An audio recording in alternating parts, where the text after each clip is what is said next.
Hi, everyone. Thank you for joining us today. My name is Michelle Sweet, and I'm on the board for the Road Home of Dane County. I'm very pleased to be here today with Michael Etheridge, who is the new Executive Director of the Road Home. I'm going to be talking through some questions with Michael today so you can get to know him a little bit, and we will save time at the end for some questions, so feel free to drop those in the chat. So Michael, we are thrilled to have you here. Let's start by having you introduce yourself and sharing a little bit about your background. Yeah, my name is Michael Etheridge, and I'm pleased to be here with the Road Home. A little bit about my background.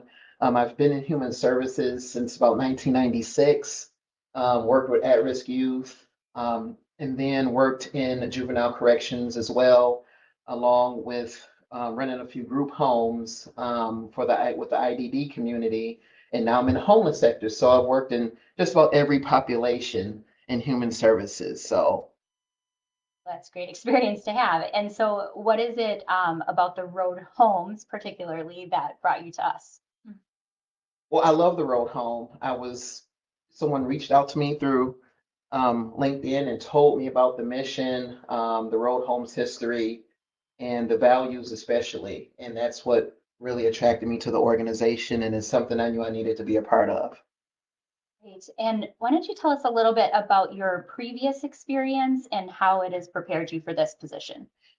Yeah, my previous experience is of lived experience. I was homeless for a couple of years at some point in my life where it wasn't the best time. Was addicted to drugs for quite a few years and was able to find my way back through homeless shelter programming, through um, going to treatment and going to a halfway house as well. So those services really saved my life, along with the people that, um, picked me up and took me under their wing along the way. So it's just something that I live. It's not something that, um, I just show up to, collect a check or to be, this is something that's a part of me. This is something that by right should have killed me many years ago. And now I'm on the other side providing services, and it's just been a fantastic journey. I know I shouldn't be here, but I'm blessed to be here.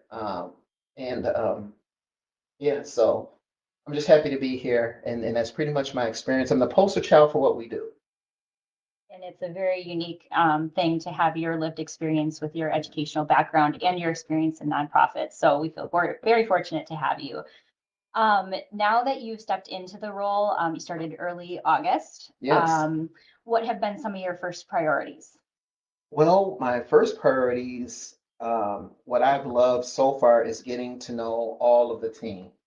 The ones have been great, getting to know everyone, getting everyone's perspective on the organization, on the team dynamics and the team culture, as well as, their love for the organization and what keeps them here at the organization.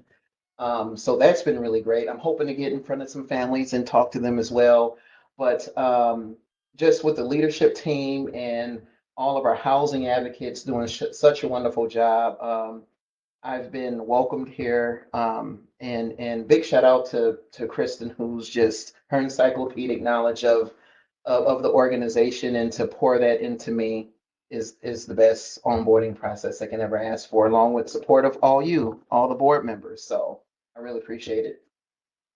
And I think you just queued this up by, saying how much you're spending time getting to know everyone. But I guess how would you describe your leadership style?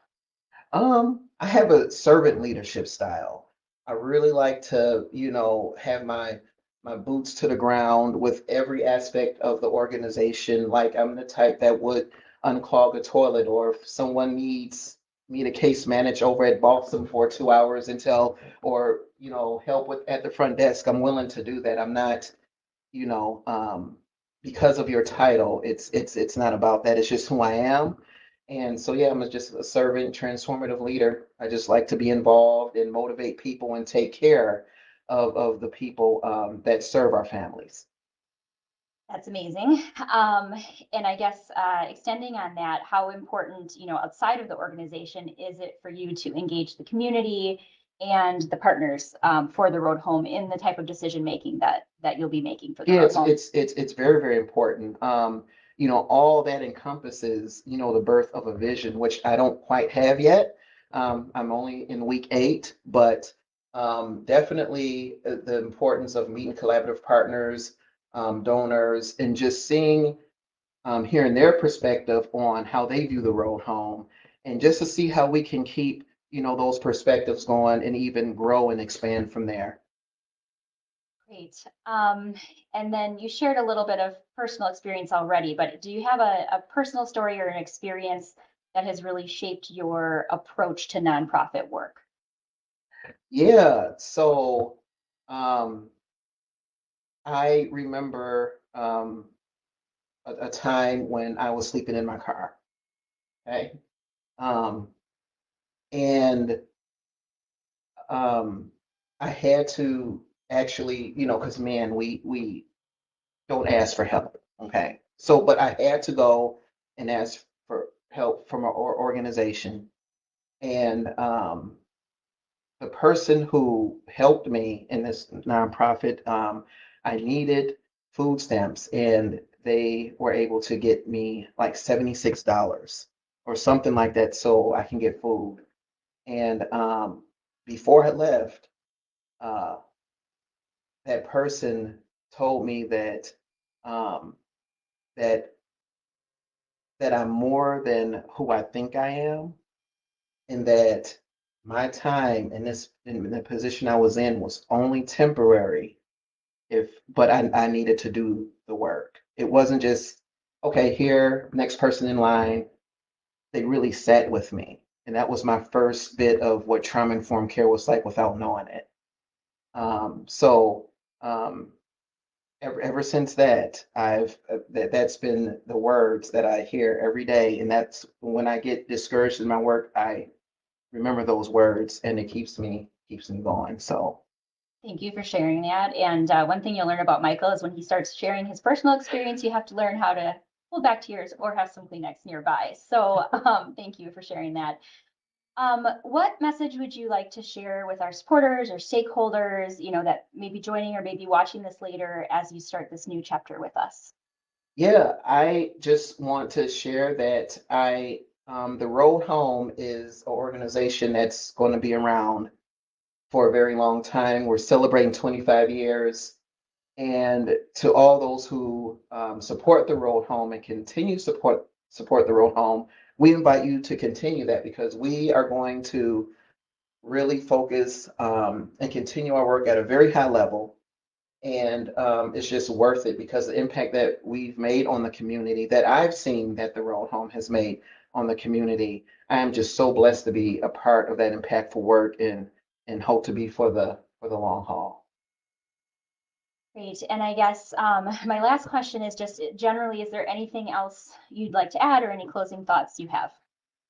No, not really. Just, hey, welcome me to Madison. If you see me around, if you know of great places to eat, or other collaborative partners, or anything that I should be doing to connect, please, let me know.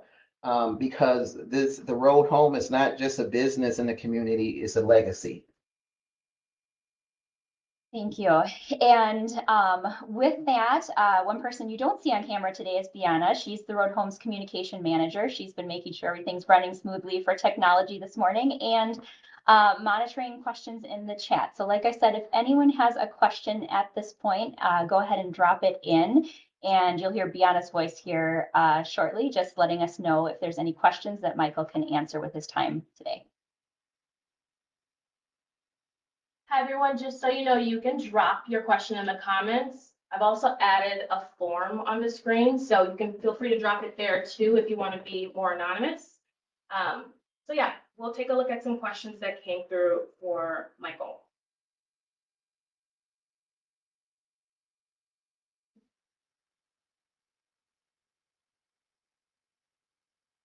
Okay, I think this one's a good one.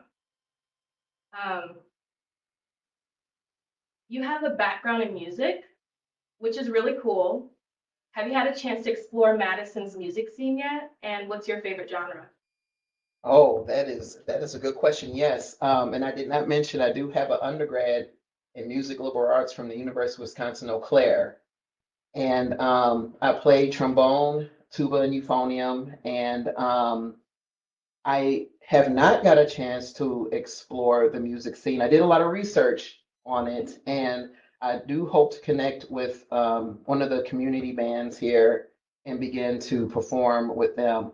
I would guess my favorite genre is jazz. That's a good one. Yeah. We have another question here. It says, um, we hear you enjoy playing basketball. Do you have a favorite NBA team or college team you're rooting for this year? I love playing basketball. Um, one of my favorite player is Michael Jordan. Um, Even though I'm a Detroit Pistons fan, he's still one of the greatest players ever. And hmm, is there a team that I'm rooting for? Did I say the Pistons already? I think you said that was your favorite. Yeah, yeah, That works too. I'm rooting for the Pistons, even though we're not doing very well. But yeah, the Detroit Pistons. And I think we have one more. What's one thing that surprised you about Madison or the Road Home community so far? One thing that has surprised me is how progressive um, Madison is. I think it's, running a men's homeless shelter in Manitowoc for 10 years. There's a lot more diversity, equity, and inclusion going on here. And I really love that. I just want to acknowledge that there's a lot of positivity going on in the chat, and they're just really happy that you're here. Thank and, you. Just wishing you a lot of success and congratulations. So Thank you so much. we're happy to have you here, Michael. So I'm happy to be here. Thank you. Thank you, Bianna. So Michael, on behalf of the Road Home, we are excited you're here. In case you didn't notice, we're excited you're here. Like I said, your background, your education, your experience in nonprofit, combined with your lived experience, make us very grateful to have found you and have you here. So for those of you who are joining us for the Road Home Breakfast on October 24th, you will get to know Michael a little better there. We look forward to seeing you. And in the meantime, you can visit trhome.org for more information about the breakfast or just what's going on with the Road Home in general. So thank you again. Thank you, Michael. Thank you, Bianna. Thank you, everyone, for joining today. Have a great day.